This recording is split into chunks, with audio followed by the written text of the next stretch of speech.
am Daniela. I'm from Mexico, and I'm a second-year MBA student.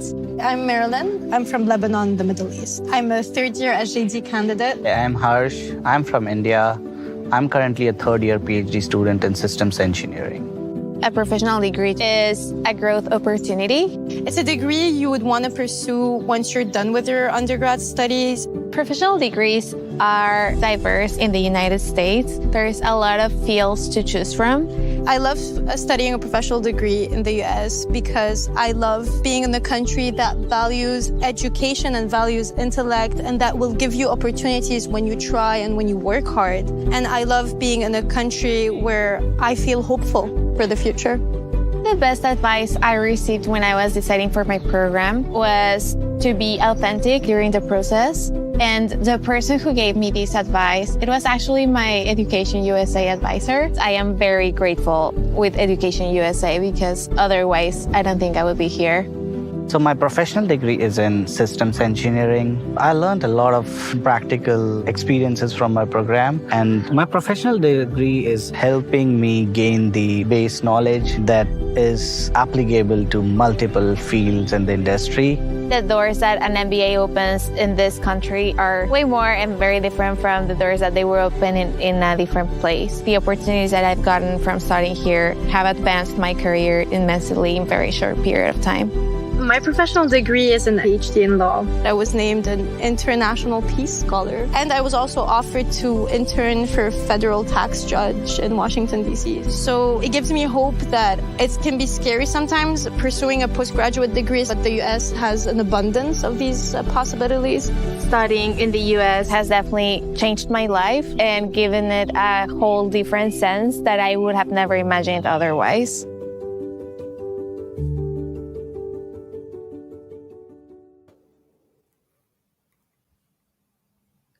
Hello everyone, and welcome to our session. We have here a nice session. Sorry, but I got really stressed about this video. It was super interesting, and I hope that you also really enjoyed, and this will inspire you more. Okay, so we are here for another session related to how to find your academic advisor and professor. But first of all, I would like just to say that my name is Alina Yakubov, and I am an Education USA advisor. We are here for the services provided by Education USA. And as you know, we are located in more than 175 countries, and we have over 430 international student advising centers. I think that's huge because we are offering here and we are promoting the US higher education globally, and we are providing accurate, comprehensive, and up-to-date information. So our students can use it for their application process. And at the same time, we are here to promote the services provided by Education USA Virtual, and you can register on our platform, myeducationusa.online, and you can get access to virtual courses for self-preparation for admission, to online events like these webinars. We have super interesting webinars planned for this month. Also with universities, and also we have some events that we are planning for June, so stay tuned. In the same time, on our website, you can get interactive webinars, useful resources and materials, informational courses. And we have here a big community of like-minded individuals. And I hope that this will get you more inspired to apply for your studies in the US, also as the video that has started at the beginning of the session. So, okay. So going back to the topic that we have for today, so picking your academic advisor and your professor for your graduate degrees. And I have here with me my colleague, Aynash Kudisheva, and she will be here to offer us comprehensive, transparent, and up-to-date information about how to find your academic advisor and your professor. So Ayna, the floor is yours. Please offer us as much information as possible, because I know that we have many excited students that are waiting for that now. Hi, Alina. Hi, everybody. So I'm glad to be here with you. And today, as Alina said, we're going to talk about how to find your professor and how you will be assigned an academic advisor during your graduate study. So, agenda for today is like we're gonna understand who is academic advisor and who is professor and what's the difference between them. Also, we're gonna talk about some tips and tricks about writing the professor, like do's and do nots, what is correct and what's not correct. We're gonna talk about steps of choosing professor and how to communicate with professor, and we're gonna talk about the things to consider during your application process and why choosing writing professors is very important. So let's start. The next slide.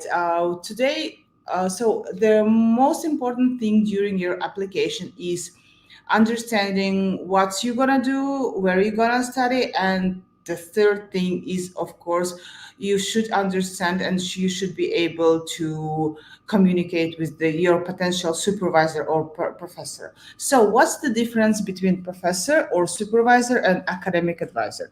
Professor is a senior academic who teaches and conducts research at a college or university. Usually, professors can be, there's two ways of connecting or assigning a professor. The first way is when you yourself find a professor, you contact the professor, your potential supervisor, he gives an agreement to you for you to be your potential supervisor, and he gives an agreement that he's interested in your research area. And the other thing, the second way is when you're applying to the university to the graduate degree, and at the time when you get offer, usually you have a list of professor who can be your potential supervisors, or there is the third way when school or university assigns you a professor. There are two different ways and two different time slots when you will be assigned a professor. Is when you're assigned a professor from the very beginning, and the second is when you're assigning a professor or supervisor after your first year of education. Why they wait so long? Like why they wait 1 year? During the first year, you usually get in the graduate degree. You are studying theoretical courses. During these theoretical courses, you're gonna understand your areas of interest. You're gonna narrow your research area, and you're gonna somehow understand what topic you're gonna pick for your dissertation or for your research. And to the like appointing you a supervisor usually depends on what your research topic will be, like what's your area of interest. So the second person who is very important, and we can say it like it will be your sister or brother or your parent, is academic advisor. Academic advisor is a faculty or staff mentoring and working with students. His or she is assigned to assist students in their academic journey. In the graduate degree, academic advisor usually is the person who is also advising you, giving you some recommendation in your career, future career possibilities. So their role includes helping graduate degree students understanding their way, uh, registering for courses, or communicating with faculty, staff, or professors. So the academic advisor who is assigned for master's degree differs from the academic advisor who is assigned for the PhD. For the master's degree, academic advisor usually helps you to design your individual studying plan, like individual education plan. This individual education plan is designed totally individual for you to help you achieve the goals of your education. And usually, as we know, there are some master's degree which are non-thesis.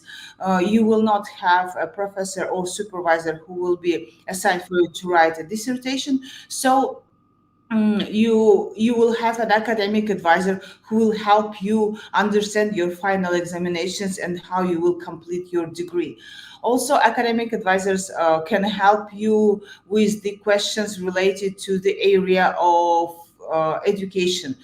Such questions as what grades I should take to get the high GPA, or what's the difference between the non-thesis and thesis master degree, what's the difference between the field work, what's the difference between the capstone project or the thesis dissertation. So this person will help you with all these questions. So in the next slide, we're gonna talk about what to do and how to connect your potential supervisor. So here I want to say that we can say there are 6 steps in identifying when you are applying to the graduate degree. There are 6 steps in identifying your potential supervisor. Sometimes students or applicants find the university, and only after it they search for a potential supervisor around this university or college. In the other way, some students usually find a potential supervisor, and only after that they are asking or searching a professor where he working, and trying to connect the university. So there are 2 ways in finding the program or university for your future graduate education. So the first step is identifying your research interest. You should be self-assessing yourself, understanding your specific area of interest, and within your field of study, understanding what you want to research during your graduate degree. Next step is in identifying your research interest is literature review. While reviewing literature, you usually read a lot of papers written recently by different professors. And here you can find some professors with whom you agree in certain areas and with whom your opinions resemble. The next step is search for potential supervisor. You should be using different ways of searching your potential supervisors. Such ways is university websites, research database, and academic conference. I usually say to the potential applicants to the graduate degree to start early.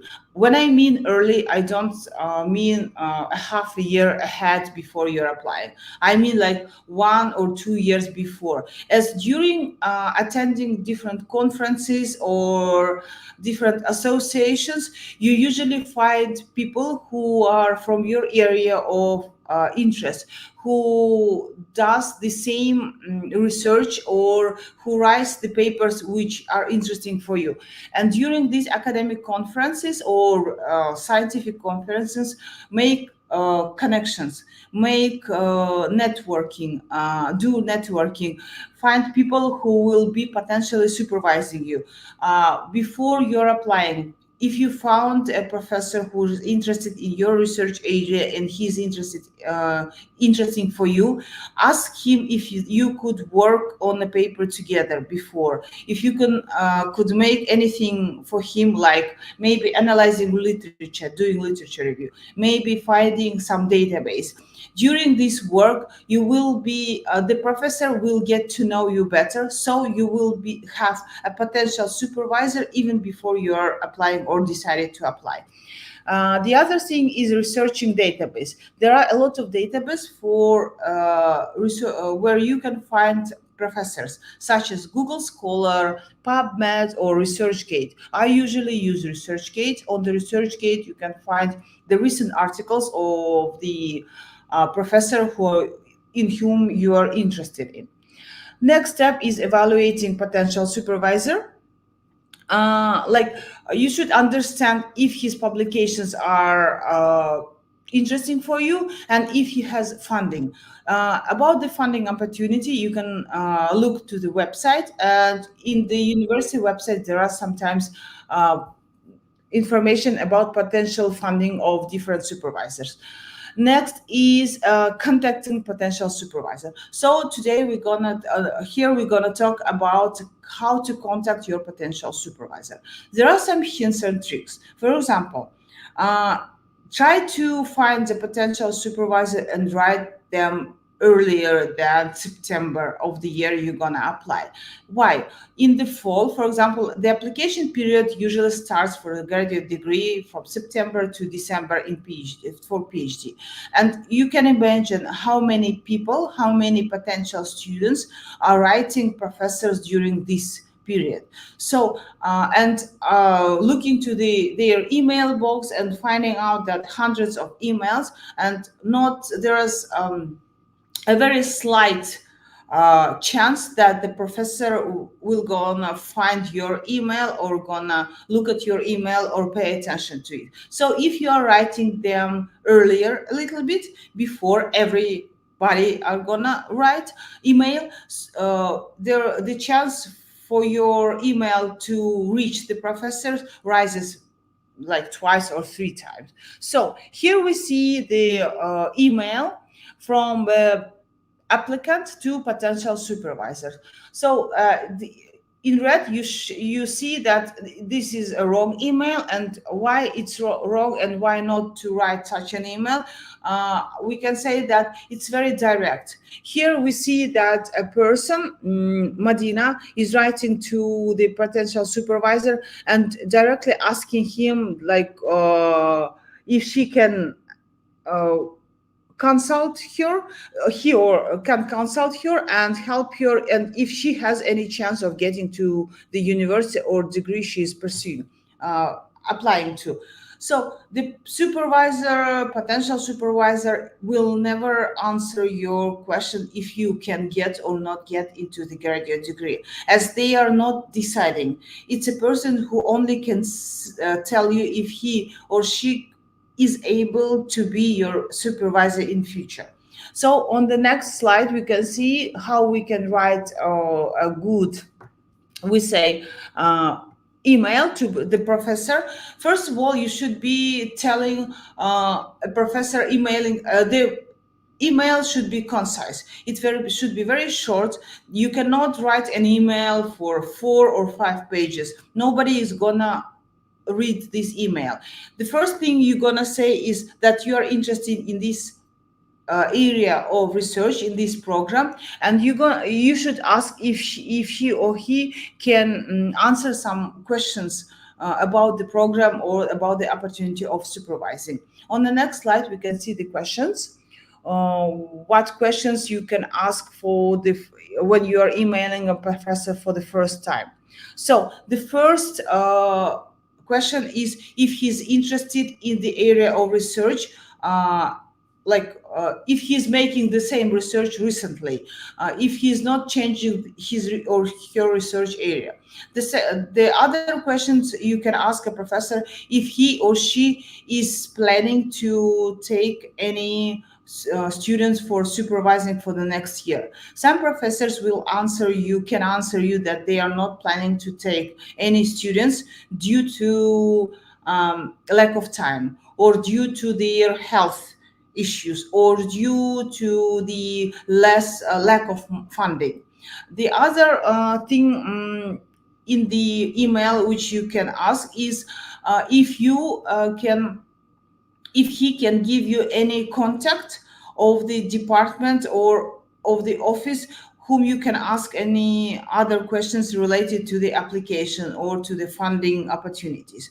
So there are some questions which can be said should be asked from the admissions department, and there are some questions which you can ask from the professor.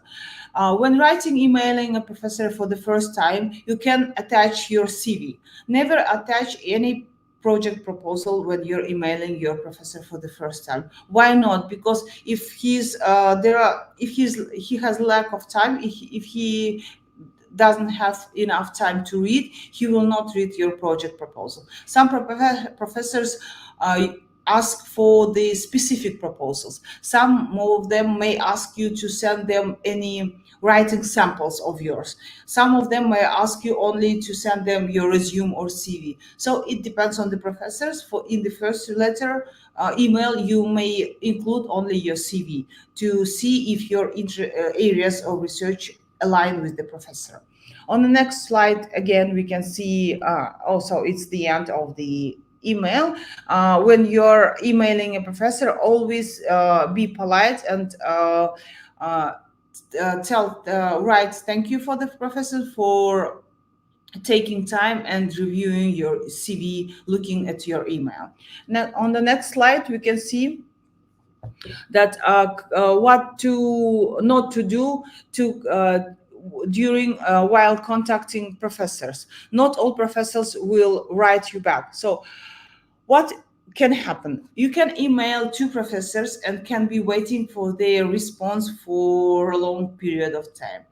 I advise or recommend usually applicants to email as much professors as possible. But during these emails, be very uh, attentive to the email you're writing. Usually we have some draft email. In this draft email, we usually put professor's name, university name, program name, and some area of interest. Sometimes like it's the we're human beings, we can make mistakes, but very crucial mistake is when you're writing a professor and not changing the name of the university, when you're emailing a professor and not changing in the beginning of the email you're writing to Professor John Hopkins, and in the end of the email you're referring to him in the name of other professors whom you were emailing before. So don't make such mistakes and be accurate. Look for the mistakes and misspellings. As email is very important, it's the first time professor sees you, and it's his first opinion about this your application. You can remind professors for the second time. So if the professor is not responding, if he's not replying, you can write a follow-up email and remind them about you. You can write a follow-up email after 1 week or 10 days of not replying to your email. Usually, when we write a follow-up email, we don't use the same email we were writing them before. We just writing CCing the first email, your first email, and telling that you were emailing him 2 weeks ago and asking. You understand that he's very busy, and you understand that the lack of time, and that maybe a lot of applicants are emailing him or hers, and you are asking him to review your CV and the possibility to have any communication with the professors. Be prepared to have questions ready for professors about their programs. We don't really know when the professors may reply you.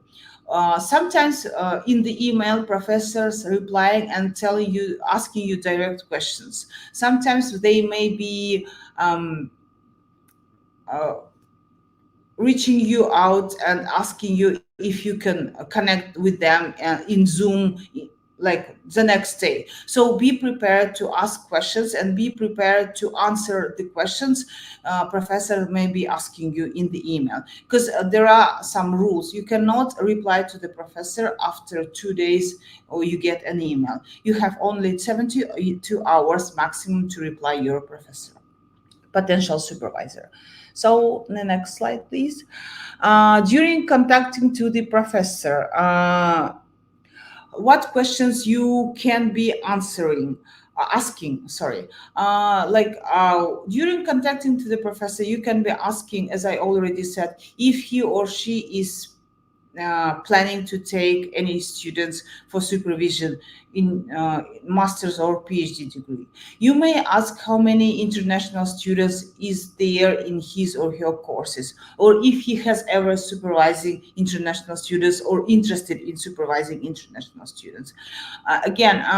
Also, you may ask about an opportunity of getting a financial aid for you as an international student, because usually in the PhD and master degree programs, the funding opportunities come from the professor's grants. If a professor has the grant, he can he has some money to hire a research assistant or teaching assistant for himself. And these research and teaching assistantships usually is a part of your funding in your future education on the graduate degree programs. Also, you can ask about opportunities of getting other fellowships or scholarships from the university if there are in any. But I can say here, sometimes professors don't know the answer to these questions, and they may redirect you to the international department or may redirect you to the admissions department, because all these questions may be answered by the admissions department and also on the sessions organized by the university for international students and domestic students and the funding opportunities.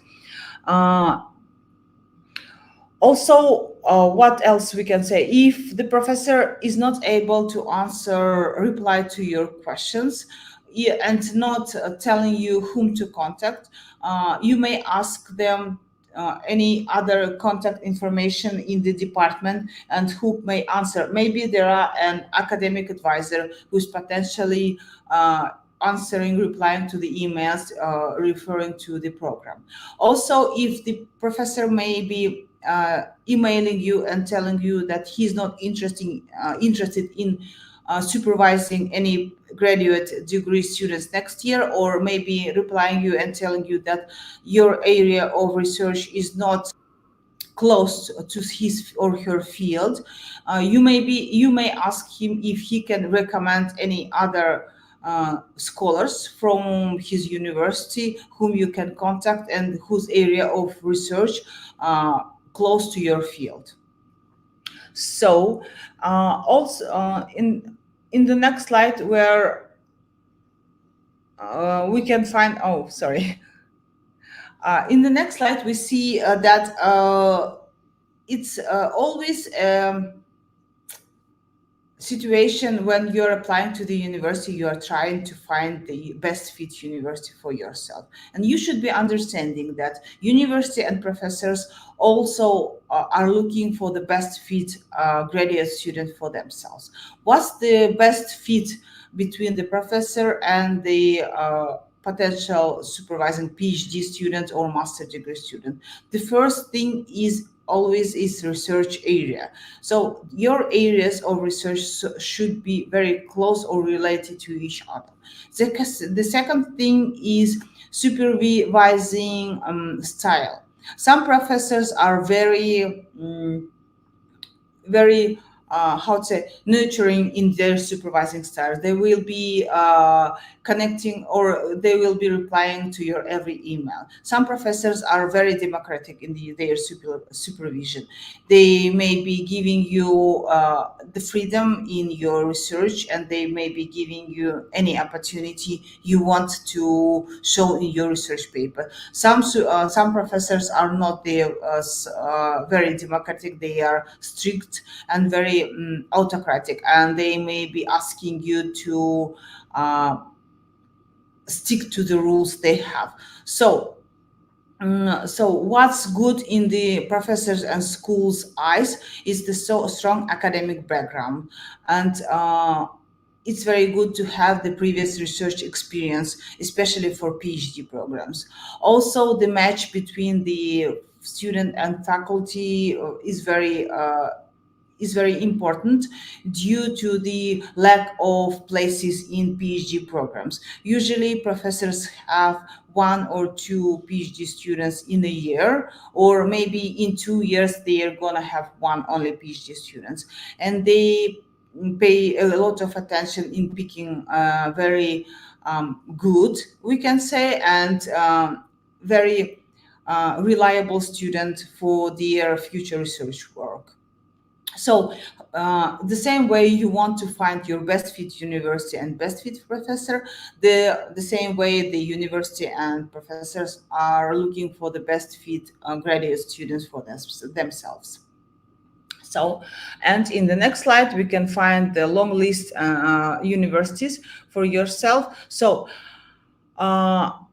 what's good to do? I always say, tell potential applicants for the graduate degree, you should be understanding that applying only to one university gives you a little chance of getting into the graduate degree to the United States universities.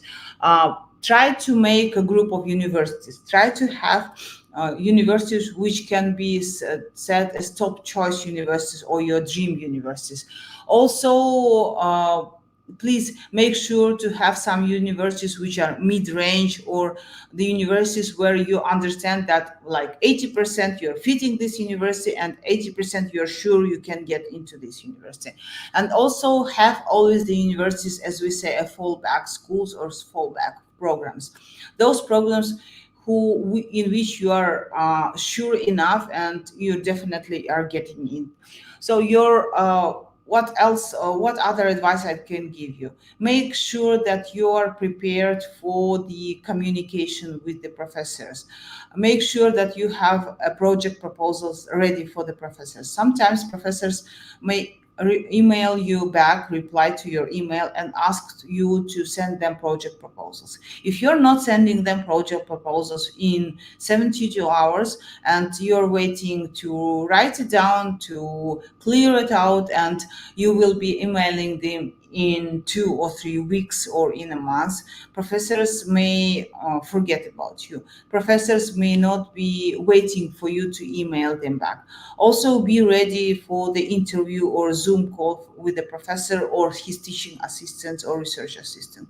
Also, be ready to ask and answer questions. During your Zoom calls or interviews, always ask questions. Always ask questions about their potential area of research. Professors are human beings. They're also interested, like when you are interested in their research and when you read their papers. Make sure you read an article or paper written by this or that professor before you uh, contacting them during your interview, as professors know which paper is good enough in their collection. We can say which paper is not good enough. So I think it was the last slide. Alina, oh no. We have one more, so I think. Oh, so don't forget about your goals. Dream big, I always say. Always have your top choice university. Always apply to your top choice university. And you are good enough to apply to any school you want. It's only a discipline and well preparing and motivation which can help you in your process of application. Thank you, Aina. I think you went through a lot of details, and our students will be, for them, it will be more than fine already, all the information you gave them. So guys, you have still more time to address us questions. In the same time, this video is going to be saved on our YouTube page, so you can watch it after, no worries. Okay, so I think we can start with the questions. So we have one question from Ruzigul. How can we find professors? Is it okay for them to work with them? Okay, thank you for your questions. It's a good question. As I understand the first part, the second part is not clear enough for me. So how can we find the professor? As I already said, there are two ways. The first way is to find a good school or good program which fits you and look at the website of the program. Usually on the website, they have a page with the potential supervisors in this program, or a page with the faculty members who are working with graduate students, PhD and master students.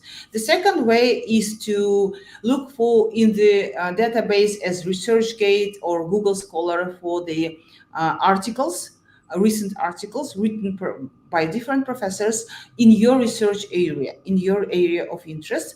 And then in the database, usually it is written which university professor is nowadays working. And you can find out the information about professor on the website. In the database and on the university website, professors have their emails working emails, and usually they have sometimes they have phone numbers and the working numbers. Also, if you have a good luck, and you can find a teaching or research assistant of the professors, and their email is also can be written in the university website, as it is easier to reach a student who is working with the professor nowadays, like his maybe graduate degree students, and they may be there big chance that they may reply your email. Also, I can give you a hint. You can find out any students who has applied previous years to the program you are applying to. Usually, there are their names and emails on the website of the university, and you can also ask them directly that you are also interested in applying to this or that degree or program, and you are interested in the same supervisor with whom he or she is working, or you can ask like any recommendations about the professors or the school. So usually graduate degree students are very open in the United States, and they're answering all the emails they got. Perfect. Okay, good. And the next question comes from Diana. How can I be sure that I have 80% or more of being admitted to one or another university? Oh, it's a great question and very tricky question, we can say. Yeah. Like, you should be assessing your case. First of all, understand your level of English. Like standardized tests, we can say always have your tests ready before you are planning to apply. Understand your level of English. Understand your level of GRE or GMAT you have taken. Also, on the university website, you can find the acceptance rate of the graduate degree program, and usually they have an acceptance rate of the international students. For example, there are some universities which have only 1% of acceptance rate for international graduate degree students, and you understand that it's highly competitive program and highly competitive university for the international students. There are some universities which have for example, like 10 or 15% of acceptance for international students. Also understand the program, which like the best fit student, which student the program is looking for. If the program is looking for more professionally experienced students, or maybe they are looking for more research experienced students. So, and then you can understand if you can apply for like 80%. We cannot definitely say that yes, I'm going to apply to this university and get an offer in 80%, but still any of you can understand if the for example, Stanford is Oxford is good enough, and then I can apply there and be admitted 80% or not. Like, we can compare all this. Yes, here I think one of the trick is to be critique to yourself. So in the same time, yeah, reviewing all these minimal requirements they have for the test, and as you've mentioned already, the acceptance rate. So yeah, not to critique definitely, but and not comparing definitely to all the students that have been accepted before at the same university, but in the same time you need to understand what is your level. So I totally agree with Yeah, you. Alina, I totally agree with you about the students who were accepted. Look Right. at the university website. They have the list of students who were admitted before you, like, and you can find out which area of interest or research area, where do they come from, what did they do before. So you may compare somehow yourself, your case, with the potential the student who is already in the program. Yes, but here is also tricky because you don't need to understand that and take it too seriously, because that student may have a better, I don't know, English language, or his, I don't know, research might be more interesting Yeah, than yours. So it doesn't mean that you will not have chances, guys. Definitely everyone has a chance. So do your best, but be critic, as we said. Okay, and the next questions come from Madi. What university rankings are there to evaluate graduate programs? So let's take it step by step. It's a long question, I think.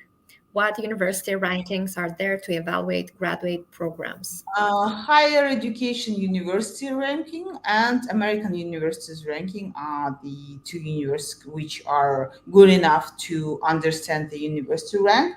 But still, Alina knows my opinion about the university ranking. I always Yes, say, share it. always, yeah, always look to the EU program and university to be accredited, as accreditation is very important. As for university rankings, nowadays a lot of universities with high ranks and highly competitive and very research-based universities are out of ranking. They are deciding themselves not to be in the ranking system as they are over it already, so you cannot find them in the rankings. Yes, and And here is about the advertisement, I think, also. So you should yeah, know. There's a lot of advertising. Yeah. advertisement and promotion. Okay. Are there any open data sources for graduate students' feedback, employment rate, etc.? Okay, so if for employment rate and students' feedback, I don't know about the students' feedback. I always look for Kiora. It's an interesting website where you can find like a lot of different questions related to education, application, and so on. People are asking random questions, and there you can find out very interesting information. But again, it's not an official any website. It's like a communication between students and alumni. There are Also, professors sometimes that are answering and questions. yeah, professors also are applying some, and also you can find some admissions officers uh, response.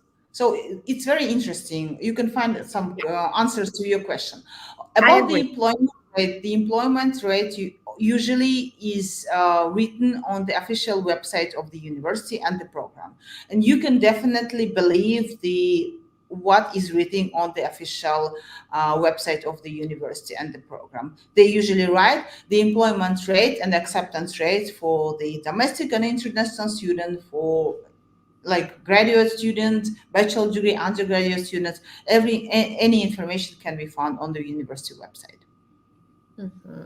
Okay, good. So the next question, we have a lot of them. I'm so happy. How important are publications for PhD? Is it possible to get in without any? Oh, great question. I can say that there is no strict requirement to have publications before you get to your PhD. Sometimes students without no publications under their names get to the PhD applicants. I mean, as they have worked and have very strong letters of recommendations from professors with whom they were working in the research group.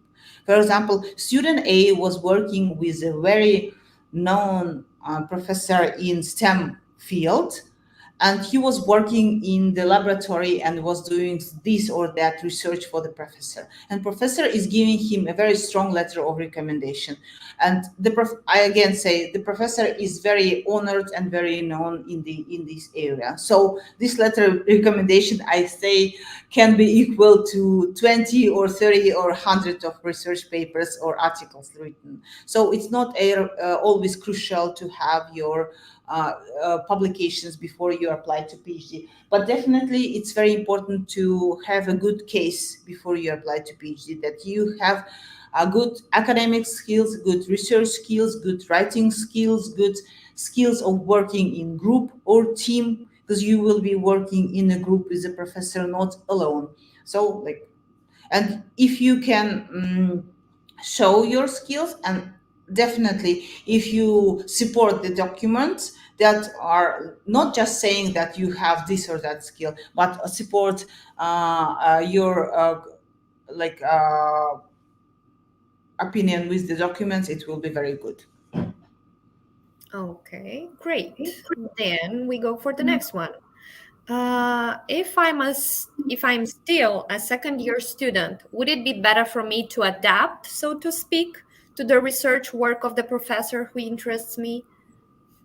Second year student of the master program, I I think. was Yeah. also wondering, is that undergraduate degree, Adina, or is that graduate? If you can just be more specific about that. If I'm So, still a second year, so would it be better to adapt to this role what of the professor who? I think it's about the graduate degree, master degree. mhm. So yeah, as I said, it's not again I want to mention that it's not always 100% resemble, like your area of research should not be 100% resembling or alike a professor's area of research, as professors are looking for the new wave. They are looking for new eyes and new opinion, so they are looking for new area of research also. You should not be adapting to the professor, but you should be always like monitoring the good professors who are in your research area. But again, if you are a second year graduate, like master's degree student, attend as many conferences as possible, communicate with as many professors as possible, and give email them, ask them to work together. Like I always say, give your hands, your eyes, your ears, and your working hours, and they will understand it, and in future maybe it will be like paid you back. Okay, so she's an Undergraduate. undergrad. Yeah, I Oh, think it's too early. No, it's too good. It's a early. good time, I guess, anyway. But I don't know. I mean, would it be? Will we answer to the end to the question of Adina? So she's an undergraduate student. And That again, if she's an undergrad and applying to the graduate degree, master's degree, and second year, master's degree usually a little bit different from the PhD. You should be attending the webinars organized by Education USA virtually, and they are explaining what's the difference between master's degree and PhD degree. And I think we are not taking the time to explain. So master's degree are more professionally oriented. It's more experience. The experience in the field is more crucial for the master's degree, and research skills and research experience is important for the PhD degree. Okay, perfect. Then we have the next question from Pavel. Are there going to be webinars about how to write thesis or statement? Yes, definitely. We'll have a webinar dedicated to how to write your purpose of statement, and I think that's planned for next week. But you can check that on our myeducationusa.online. So go on our website and check exactly for the date. Good. The next one comes from Diana. If there isn't any info about acceptance rate on the website of the program university, then who is the best person from the university staff to ask for this information? International office? Oh, thank you very much. It's the questions which should be directed to the admissions office. There on the admissions website, you can find admissions officer who is related to the program you're applying. If you're applying to the master's degree program, for example, there's one officer. If you're applying for the PhD, there's another officer or specialist who are assigned to this program, we can say. And definitely it's best to ask them about the admissions rate, about the opportunities, about the requirements of the program, and so on. And also attend sessions which are organized by the admissions department of the university and program you're applying to. Yes. Yes, sure. There are also virtual fairs, and I also think that on Open Doors website there is also a lot of statistics on the acceptance rates of different universities in the United States. So I guess that she can also find it there. Okay, one more question, and I think we're done. What are the main factors to consider when choosing a university and professor? I think you've already mentioned that, but if you want to say it more shortly, maybe. Okay, so we can say your research area. Your research area should be interesting for yourself, like you're potentially applying to, and and related to the program you're applying to.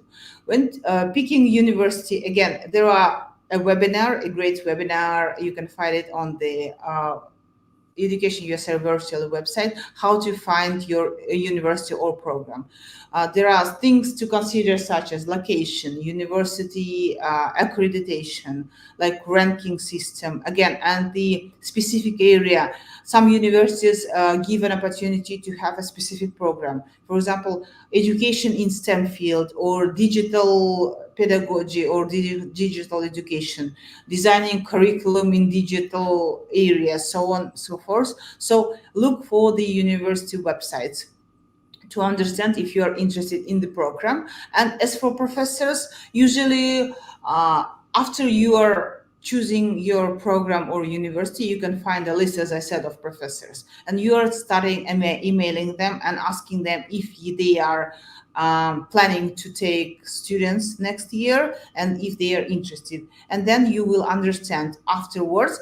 It's always great to have 2 or 3 professors eager to take you as for the supervision as the graduate student for PhD or master's degree, as you will also always mention them in your statement of purpose. You will say that in the statement of purpose, you're gonna say that this or that professor was eager to take me as a student for supervision, as my research area resembles his research area. And always, so you can say that you have already contacted them and he or she has written your project proposal or has an interview with you. So be ready to email as much professors as possible. And it's always great to have like 3, 5, 10 professors ready to take you as a student for supervision. Perfect. Then we have the next one. How to find strong internship program for secondary school teachers in the USA, or can you recommend list of university who mostly admit Kazakhstan teachers? Oh, wow. Yeah. Good. I think it's not the topic for today's sessions. Yeah, but that's more. Yeah, it's more. Internship opportunities are always written in the university website. If you are asking about the fellowship programs, funding programs for internship, you can also go to the US Embassy website. There are a lot of information about the cultural exchange.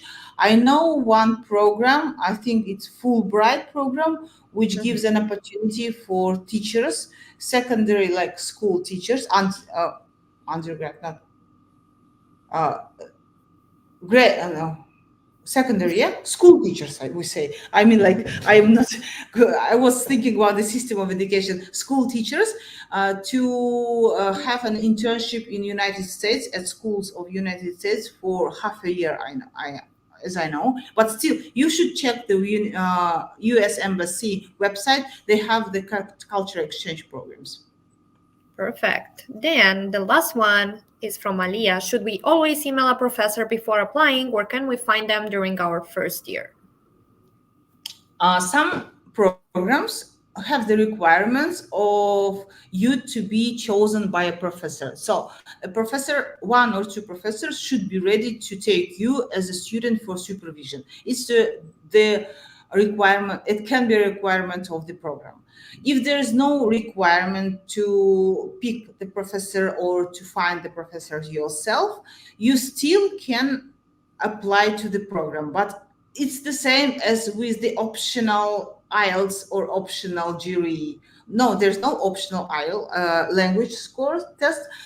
For example, as optional jury, if the jury is optional in the program, so usually we say when applying, take the jury examination test and add your test scores to the application if they are enough, as you will have much more chance of getting into the program and getting an offer. Finding your potential supervisor gives you a better application case and gives you more opportunity of getting an offer from the university. Totally agree. Yes. Plan ahead, guys. So do your best to plan ahead. Okay, so I think we are done for our today's sessions. We are very grateful that we have received so many questions, guys. That means that our sessions are super interesting. So stay tuned for some more of them. We have more this week. and also we have planned some of them for the whole May and June. So in case if you will have additional questions after this webinar, leave them in the comment section and we'll try to get back to you as soon as possible. Thank you once again for answering and for addressing these questions, and thank you, Aina, for being our speaker today. It was super interesting. I hope you all enjoyed, and I wish you a great day ahead. Thank you very much. Goodbye.